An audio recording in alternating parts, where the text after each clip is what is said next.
بسم اللہ الرحمن الرحیم۔ احد کی لڑائی میں جو کافر مارے گئے تھے ان کے عزیزوں میں انتقام کا جوش زور پر تھا۔ سلافہ نے، جس کے 2 بیٹے اس لڑائی میں مارے گئے تھے، منت مانی تھی کہ اگر عاصم کا، جنہوں نے اس کے بیٹے کو قتل کیا تھا، سر ہاتھ میں آ جائے تو اس کی کھوپڑی میں شراب پیوں گی۔ اس لیے اس نے اعلان کیا تھا کہ جو عاصم کا سر لائے گا اس کو 100 اونٹ انعام دوں گی۔ سفیان بن خالد کو اس لالچ نے آمادہ کیا وہ ان کا سر لانے کی کوشش کرے۔ چنانچہ اس نے چند آدمیوں کو مدینہ منورہ بھیجا۔ ان لوگوں نے اپنے کو مسلمان ظاہر کیا۔ حضور اقدس صلی اللہ علیہ وآلہ وسلم نے تعلیم اور تبلیغ کے لیے اپنے ساتھ چند حضرات کو بھیجنے کی درخواست کی اور حضرت عاصم رضی اللہ تعالی عنہ کی بھی ساتھ بھیجنے کی درخواست کی کہ ان کا وعظ پسندیدہ بتلایا۔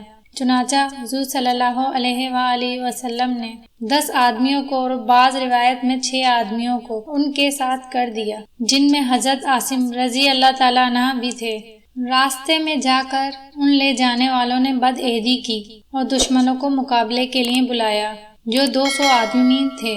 ان میں سے 100 آدمی بہت مشہور تیر انداز تھے۔ یہ مختصر جماعت 10 آدمیوں کی یا 6 آدمیوں کی یہ حالت دیکھ کر ایک پہاڑی پر چڑھ گئی۔ کفار نے کہا کہ ہم تمہارے خون سے اپنی زمین رنگنا نہیں چاہتے، صرف اہل مکہ سے تمہارے بدلے میں کچھ مال لینا چاہتے ہیں۔ تم ہمارے ساتھ آ جاؤ، ہم تم کو قتل نہ کریں گے۔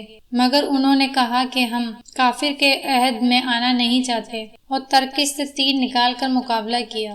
جب تیر ختم ہو گئے تو نیزوں سے مقابلہ کیا۔ حضرت عاصم رضی اللہ تعالیٰ عنہ نے ساتھیوں سے جوش میں کہا کہ تم سے دھوکہ کیا گیا، مگر گھبرانے کی بات نہیں، شہادت کو غنیمت سمجھو، تمہارا محبوب تمہارے ساتھ ہے اور جنت کی حوریں تمہارے منتظر ہیں۔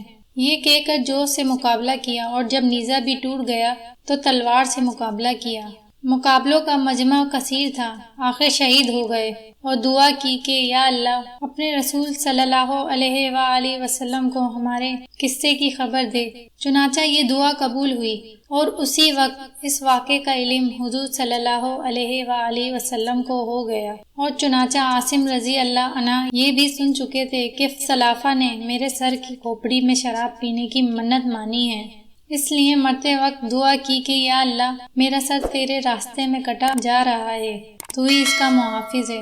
وہ دعا بھی قبول ہوئی اور شہادت کے بعد جب کافروں نے سر کاٹنے کا ارادہ کیا تو اللہ تعالیٰ نے شہد کی مکھیوں کا اور بعض روایتوں میں بھیڑیوں کا ایک گول بھیج دیا، جنہوں نے ان کے بدن کو چاروں طرف سے گھیر لیا۔ کافروں کو خیال تھا کہ رات کے وقت جب یہ اڑ جائیں گی تو سر کاٹ لیں گے، مگر رات کو ایک بارش کی رو آئی اور ان کی لاش کو بہا کر لے گئی۔ اسی طرح 7 آدمی یا 3 آدمی شہید ہو گئے، غرض 3 باقی رہ گئے۔ حضرت خبیب رضی اللہ تعالیٰ عنہ اور زید بن دسنہ رضی اللہ تعالیٰ عنہ اور عبداللہ بن طارق رضی اللہ تعالیٰ عنہ، ان تینوں حضرات سے پھر انہوں نے عہد پیمان کیا کہ تم نیچے آ جاؤ، ہم تم سے بدعہدی نہ کریں گے۔ یہ تینوں حضرات نیچے اتر آئے اور نیچے اترنے پر کفار نے ان کی کمانوں کی تانت اتار کر ان کی مشقیں باندھ دیں۔ حضرت عبداللہ بن طارق رضی اللہ تعالیٰ عنہ نے فرمایا کہ یہ پہلی بدعہدی ہے، میں تمہارے ساتھ ہرگز نہ جاؤں گا۔ ان شہید ہونے والوں کا اقتدائی مجھے پسند ہے۔ انہوں نے زبردستی ان کو کھینچنا چاہا مگر یہ نہ ٹلے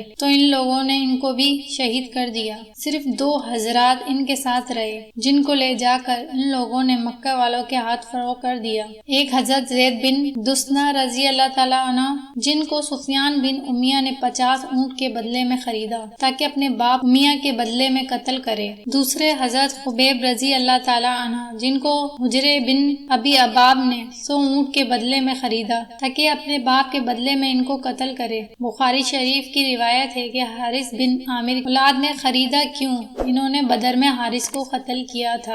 صفوان نے تو اپنے قیدی حضرت زید رضی اللہ تعالیٰ عنہ کو فوراً ہی حرم سے باہر اپنے غلام کے ہاتھ بھیج دیا کہ قتل کر دیے جائیں۔ اس کا تماشا دیکھنے کے واسطے اور بھی بہت سے لوگ جمع ہوئے، جن میں ابو سفیان بھی تھا۔ اس نے حضرت زید رضی اللہ تعالیٰ عنہ سے شہادت کے وقت پوچھا کہ اے زید، تجھ کو خدا کی قسم سچ کہنا، کیا تجھ کو یہ پسند ہے کہ محمد صلی اللہ علیہ وآلہ وسلم کی گردن تیرے بدلے میں مار دی جائے اور تجھ کو چھوڑ دیا جائے کہ اپنے اہل و عیال میں خوش و خرم رہے؟ زید رضی اللہ تعالیٰ عنہ نے فرمایا کہ خدا کی قسم مجھے یہ بھی گوارا نہیں کہ حضور اقدس صلی اللہ علیہ وآلہ وسلم جہاں ہیں وہیں ان کے ایک کانٹا بھی چبھے اور ہم اپنے گھر آرام سے رہیں۔ یہ جواب سن کر قریش حیران رہ گئے۔ ابو سفیان نے کہا کہ محمد صلی اللہ علیہ وآلہ وسلم کے ساتھیوں کو جتنی ان سے محبت دیکھی اس کی نظر کہیں نہیں دیکھی۔ اس کے بعد حضرت زید رضی اللہ تعالیٰ عنہ شہید کر دیے گئے۔ حضرت خبیب رضی اللہ تعالیٰ عنہ ایک عرصے تک قید میں رہے۔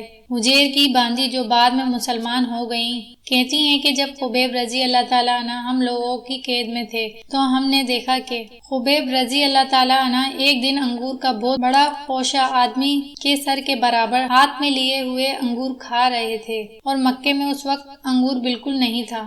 وہی کہتی ہیں کہ جب ان کے قتل کا وقت قریب آیا تو انہوں نے صفائی کے لیے اس طرح مانگا، وہ دے دیا گیا۔ اتفاق سے ایک کمسن بچہ اس وقت حضرت خبیب رضی اللہ تعالیٰ عنہ کے پاس چلا گیا۔ ان لوگوں نے دیکھا کہ اس طرح ان کے ہاتھ میں ہے اور بچہ ان کے پاس، یہ دیکھ کر گھبرائے۔ حضرت خبیب رضی اللہ تعالیٰ عنہ نے فرمایا، کیا تم یہ سمجھتے ہو کہ میں بچے کو قتل کر دوں گا؟ ایسا نہیں کر سکتا۔ اس کے بعد ان کو حرم سے باہر لایا گیا اور سولی پر لٹکانے کے وقت آخری خواہش کے طور پر پوچھا گیا کہ کوئی تمنا ہو تو بتاؤ۔ انہوں نے فرمایا کہ مجھے اتنی مہلت دی جائے کہ 2 رکعت نماز پڑھ لوں کہ دنیا سے جانے کا وقت ہے اور اللہ تبارک تعالیٰ کی ملاقات قریب ہے۔ چنانچہ مہلت دی گئی۔ انہوں نے 2 رکعت نہایت اطمینان سے پڑھی اور فرمایا کہ اگر مجھے خیال نہ ہوتا کہ تم لوگ یہ سمجھو گے کہ میں موت کے ڈر کی وجہ سے دیر کر رہا ہوں تو 2 رکعت اور پڑھتا۔ اس کے بعد سولی پر لٹکا دیے گئے تو انہوں نے دعا کی، یا اللہ، کوئی ایسا شخص نہیں ہے جو تیرے رسول پاک صلی اللہ علیہ وآلہ وسلم تک میرا آخری سلام پہنچا دے۔ چنانچہ حضور صلی اللہ علیہ وآلہ وسلم کو بذریعہ وحی اسی وقت سلام پہنچایا گیا۔ حضور صلی اللہ علیہ وآلہ وسلم نے فرمایا، وعلیکم السلام۔ یا خبیب رضی اللہ تعالیٰ عنہ اور ساتھیوں کو اطلاع فرمائی کہ خبیب رضی اللہ تعالیٰ عنہ کو قریش نے قتل کر دیا۔ حضرت خبیب رضی اللہ تعالیٰ عنہ کو جب سولی پر چڑھایا گیا تو 40 کافروں نے نیزے لے کر چاروں طرف سے ان پر حملہ کیا اور بدن کو چھلنی کر دیا۔ اس وقت کسی نے قسم دے کر یہ بھی پوچھا کہ تم یہ پسند کرتے ہو کہ تمہاری جگہ محمد صلی اللہ علیہ وآلہ وسلم کو قتل کر دیں اور تم کو چھوڑ دیں؟ انہوں نے فرمایا، واللہ العظیم، مجھے یہ بھی پسند نہیں کہ میری جان کے فدیے میں ایک کانٹا بھی حضور صلی اللہ علیہ وآلہ وسلم کو چبھے۔